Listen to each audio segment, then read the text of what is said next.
Yo, what's up guys? It's your boy Looca here, coming at you. This is going to be a matchup guide for Vayne top. First thing we need to discuss are the runes. We run Electrocute with Second Wind, and we also go Font of Life, which might surprise some of you. Now, the reason for this is very simple. We are never going to be able to get Kong fully stacked in this matchup, so Electrocute is better. Plus, Sudden Impact is very nice. In this matchup, a lot of trades will be just you QEing forward to get like 160 damage on her and slowly chunk her down. Sixth Sense is a very nice rune for seeing if something is warded, because Aatrox is a champion who loves to cheese from bushes. And then the secondary tree. Second Wind is very good. And Font of Life, let's talk about this rune. This rune is very good. It has a pretty low cooldown and it actually heals quite a lot in those trades where you E forward. So as long as you're able to hit those EQs, if she then trades back onto you, you can survive those trades and heal back up quite hard.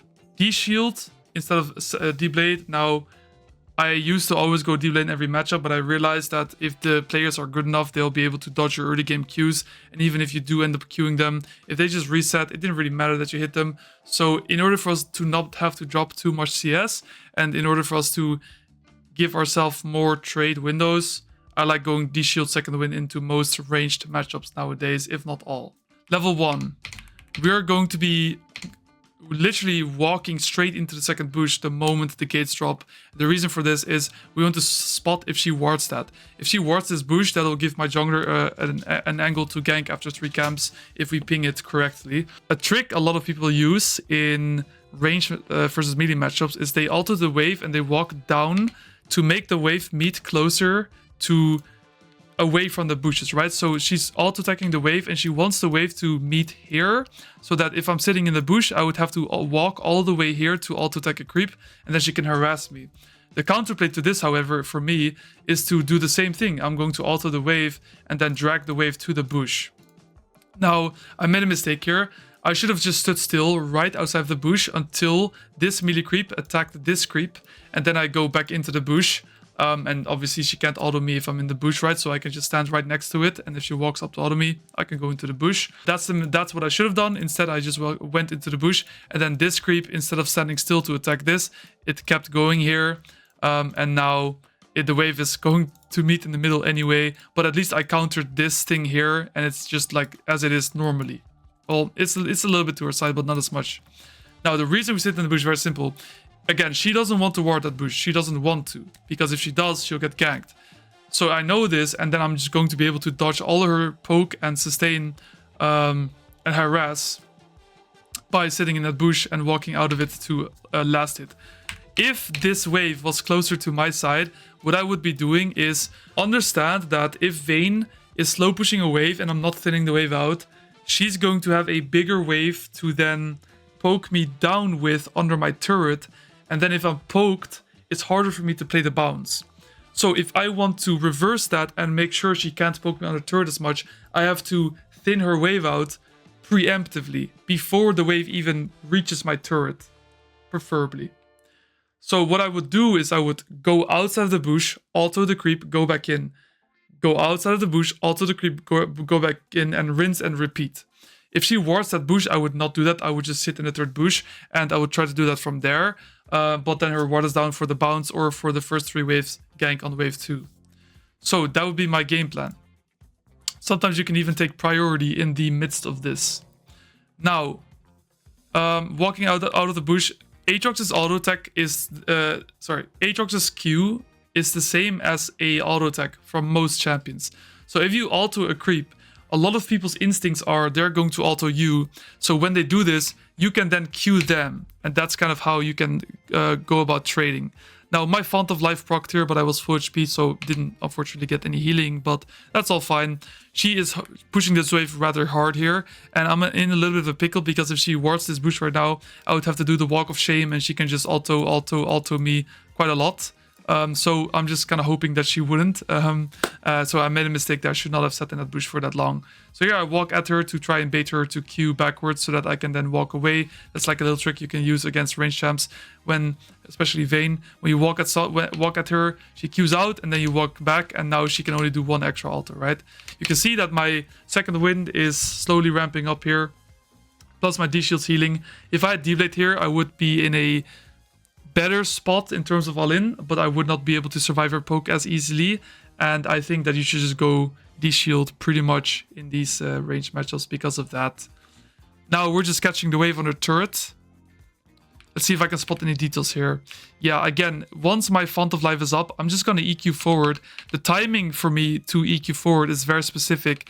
When she goes for that last hit there, that's when I'm going to look for this EQ, because she's going to be stuck in that auto attack animation. Now here, I healed a crap load of HP from that Q. You can see how much sustain this build really has with Font of Life. I mean, look at that, plus 29 health.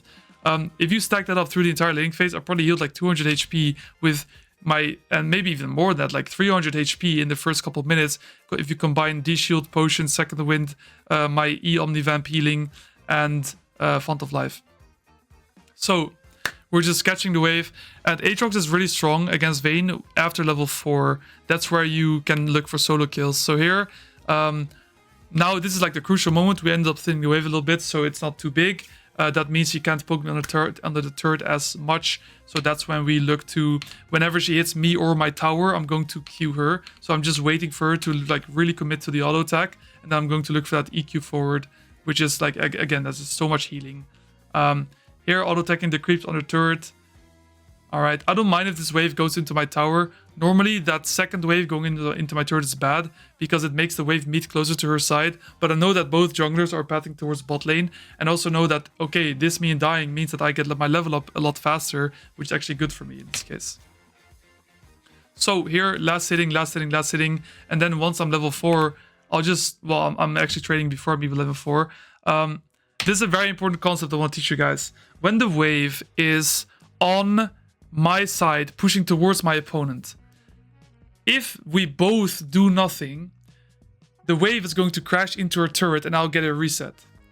So in other words, if she wants to prevent that from happening, she would have to make the first move. She would have to either hit me or my wave to prevent this crash from happening, which is good for me to crash.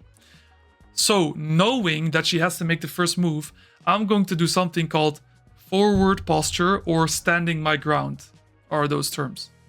What this means is that whenever she hits my wave or me to prevent that from happening, I'm going to look for trades, and I'm playing aggressively. I'm playing to prevent her from hitting my wave. I'm going to E in, I have my level advantage, I have the wave advantage. I'm looking for these trades actively. Even if I miss my abilities here, I don't really care. It's a really high value proposition if you look at why trading is so good here. So we do this trade, we EQ forward with W, and then we hit Q, and then we walk away. Now, enemy jungler is showing bot side, so I wanted to ward, but I always look at the map while I'm warding and also before I'm warding, because now I know, oh, I see Nunu bot, I don't even need to ward anymore. So here we do, and there's a video on this, the triangle, right? We're doing the triangle here. What does that mean, guys? That means that if this minion is dying, it's a melee creep. Where is her XP range? It's like roughly here. If I walk like this, the triangle is completed. I will walk here, go from an angle. Now, why from an angle? Why not just walk straight at her? Because there's nothing physically stopping her from walking away in a straight line if I walk at her like this. However, if I walk at her from an angle, there's a literal wall right here that is stopping her from walking away in a straight line. So therefore, she has to deviate from her path, which gives me a trade window. So here she will either drop CS or XP rather, or she will take damage. So the triangle is in it's happening right now. I'm pretty close to her, so I can look for a trade. Why didn't I E on the first Q? Well, it's pretty obvious that Vayne will Q away from my Q, so I'm going to not E. A lot of Vaynes, they also dash sideways instead of backwards, so that means I would have an easier time hitting my second Q if I save my E. So I don't E, then I do this. Okay, so let's hold on, let's not get too excited now. I EQ forward, W, and then here she has 340 health. She's in lethal range right now, if I hit everything. Actually, as a matter of fact, I end up overkilling her with around 80 damage, which is just absurd with this build. So we crash the wave, we recall, and now we get pickaxe, or we get double longsword, and a control ward, and oracle. Now, why oracle, why control wards, why double longsword? Double longsword because we have enough sustain innately as it is, and the double, longsword, the Oracle and the control ward are very simple. Control ward because if I'm buying Oracle, I don't have any wards anymore, so I need a control ward to place in river. And the oracles because against Vayne, often you'll be going into the bushes to have her not be able to auto-attack you, so you can get rid of those wards. And secondly, during her ult, if you have your Oracle, you'll be able to see where she's going. So it has a lot of value into the Vayne matchup. Okay. So she doesn't know where we are because we just walked back from base. So always go into the bushes when you walk back from base because you'll get a free either extended trade or just an EQ from the bush. That's also very good. Here, the wave is pushing towards us. So we are in a very good spot to try and thin the wave out. Now, if we want to thin this wave, we can't just hit the wave while she's auto-attacking us. We need to actually trade first, and then when her abilities are down and stuff, we can then look to thin the trade afterwards. So she sidestepped my stuff pretty well. My EQ forward, miss it, and then she sidesteps my W, which is kind of insane. But then I go and look at this. Just place a control ward here, sit in the bush. She can't see me. She cannot auto me. Really broken. Just place a control ward, sit in the bush. She lost vision. There you go. Now, again, we're just gonna sit in this bush and wait. My Zara ganks me, we get Vayne Slash. Nunu's here too, that's fine. Now, again, I'm gonna try to thin this wave, play from the bushes, and she ends up warding that bush. We hit this pretty nasty W on her, but she has, you know, her E, so she's going to use it on us. And contesting this wave is gonna be very hard. I end up looking to thin the wave with my Q, and then I'm walking into the lane to drag this wave back. Now, if I want to hold this wave, if I'm just going to stand there and take this mean damage, I'm going to lose 200 health, which is not worth. So I'm just going to walk all the way into the lane. And if she fights me, I should win that. So here, I use my Oracle. I'm not going to use my E to clear that ward because I need it in the trade. And now, again, we have successfully triangled her to death here. We're going to not lose too much farm, obviously. That kind of suck. So here, what is my advantage? Her flash is down, my ignite is coming up soon, so and I get my ult soon, right? So I get my ult from, I thought it was the Canamine, but I already got it from this melee creep, so that sucks, miscalculated. But here again, look at this. We're just zoning her from XP. She can't get any XP. She used her Q there. I should have just W'd later. And then again, we do the straight and boom, we go into the bush. Oracle, she can't E us, she can't auto us, nothing. And normally when you E forward, Vayne will extend the trade because you have no way to get out. But if you use the bushes, she can't go into melee range. So it's very good. Okay, again, we're gonna walk past the wave. We don't even care about the XP at this point. We don't care about the gold for sure. Try to walk all the way around. I noticed that she's gone, so I'm gonna assume that she based here. So I just shove the wave, base, come back.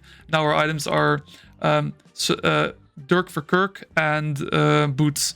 This time, I don't buy any potions because I just didn't feel like it. I don't know, just, you know, cry about it. And again, we're on the side of the wave, constantly looking for trades. I do end up kind of misplaying here. I miss my W and my Q, so that sucks. We get our level up timer before her, and my advantages here are very simple. She flashed a lot later than me, so I will have a like 1 or 2 minute timer. I don't know exactly what it is now. I know that I remembered it in the game exactly, but a 1 or 2 minute timer where I have flash advantage. So when an all-in starts and I have flash advantage, I'm going to be abusing that. I'm going to literally, in my head, I'm like, well, I have flash and she doesn't, so I have an extra dash. Why not just use it? I end up breaking the freezer because my team pings that they want to dive. So break the freeze, push the wave. This Vayne respects, as she should. That was really good by her. Now we're taking the plate. I don't end up proxying here because I don't want to. I want to, if I proxy, I'm just giving her a free laning phase, right? So, and I want to keep her in jail. So again, we come back to a wave that's pushing towards us. What do we do when the wave is pushing towards us, guys? We triangle. So if I don't want her to get any XP, I just have to walk up at her, press Q, E forward, go into the bush. And it's really that simple. You just like play from the bushes and try to make her life as miserable as possible. And while this wave is pushing towards me, it will at some point turn into a freeze. So I'm just gonna wait until it's frozen. And then I'm going to triangle her again. Look, the wave is frozen. I'm just approaching her from the side here. And what can she do? I'm just gonna fight her. Gonna press R and ignite her immediately. Then we use our Oracle to see where she is when she... We don't have Oracle actually in this case. Never mind. My bad. But yeah, we just fight her, right? We know we have flash advantage. So I'm just gonna flash forward. Auto attack her. There you go. Beautiful. Now we push the wave in the next one. And then we recall, come back. This time she has a splash advantage, so I'm gonna have to respect that a little bit. So I'm not gonna commit too hard to any all-ins. But yeah, again, we're triangling, right? So again, from the side of the wave. And now we get a good trade once more. This time we actually hit our W. That's a nice one. And then we put her so low HP that we can just shove the wave and she will lose a lot there. And we base, get our item. Now with Edge of Night, Vayne can't eels anymore when we go for the all-in. So there's no way for her to escape our Qs this time. So here we Oracle, she eels, goes invis, but we just spot her and one-shot her. Then we go for this couple fights. And the rest of the laning phase is going to be me denying her any XP whatsoever. Again, here you can see, like, I'm trying to triangle her. She wards the bush. I just Oracle. Now, something you guys need to know. Oracles work different from wards, from control wards. If she wards the bush and I Oracle, she will still see me. If she wards the bush and I pink ward, control ward, she won't.